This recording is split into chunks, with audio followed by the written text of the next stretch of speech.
Hello everyone, welcome to Lecture 10 of ISC2 Certified in Cybersecurity Examination Preparation Series. This lecture dives deep into BCP and DRP. Introduction to BCP, the process of creating long-term strategic business plans, policies, and procedures for continued operation after a disruptive event has occurred. BCP's scope is that it covers the entire organization, not just IT. Purpose of BCP, as we have already discussed, the objective is to ensure that organization can return to regular operations quickly and efficiently after a disaster. BCP's components, it often contain multiple plans such as COOP, Crisis Communications Plan, Critical Infrastructure Protection Plan, Cyber Incident Response Plan DRP, ISCP, and Occupant Emergency Plan. Scenario planning. Examples: what if a critical supplier closes the facility, is hit by an earthquake, or staff is snowed in and can't get to work? Importance: planning for various scenarios ensures preparedness for different types of disruptions. Iterative process. Continual improvement. BCPs are written ahead of time and continually improved upon. Collaboration. It involves input from key staff and sometimes outside BCP consultants. Now we come to Disaster Recovery Plan (DRP). DRP is creating short-term plans, policies, procedures, and tools to enable the recovery or continuation of the vital IT systems in a disaster. The focus DRP focuses specifically on IT systems supporting critical business functions. DRP versus BCP. Differences. DRP is a subset of BCP, focusing on the how and system-specific details, while BCP is more about the what and non-system specific strategies. Examples: DRP may cover responses to DDoS attacks, server compromises, and power outages. Categories of disasters. Disasters are categorized into natural, human, and environmental types. Relevance. Different strategies are required to handle different types of disasters. Natural disasters. Natural disasters are exemplified by earthquake, floods, snowstorms, and tornadoes. These natural disasters pose a risk and it varies by location, necessitating area-specific risk assessment. Human-made disasters. This can be unintentional, for example, an employee inadvertently spreading malware through some USB stick. Intentional, it includes deliberate actions such as malware attacks, terrorism, DOS attacks, activism, and phishing. Environmental disasters, it includes issues like power outages, hardware failures, and provider issues.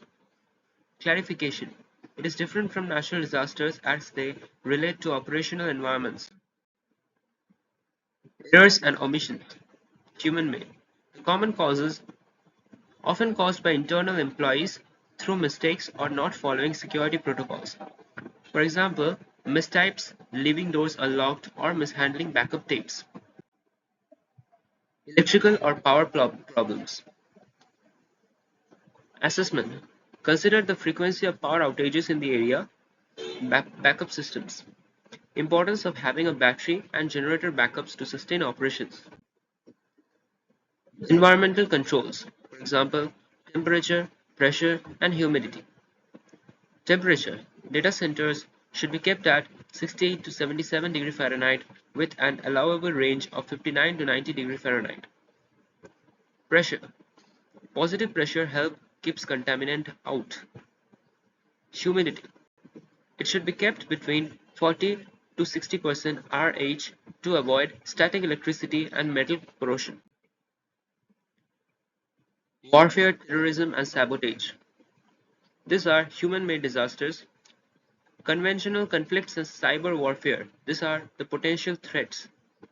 Impact: targeting infrastructure, hospitals, air travel, and other critical systems, for example, nuclear facilities. State, cause, or religious hacking. These are also human-made. It motives countries, causes, and religions using hacking for various reasons. Examples: US elections was hacked by Russia, Sony websites hacked by North Korea, Stuxnet, US Israel. Financially motivated hackers.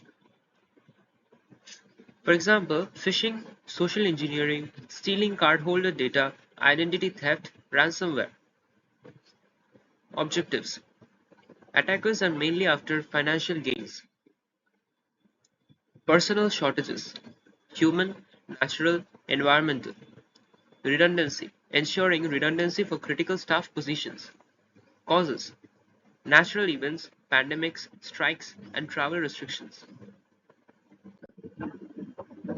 pandemic preparedness, critical staff, identifying critical positions, not individuals. COVID-19 reflected on experiences and preparedness strategies, strike and workforce diminishment, assessing the impact of workforce reduction on operations, response, developing strategies to maintain operations during strikes,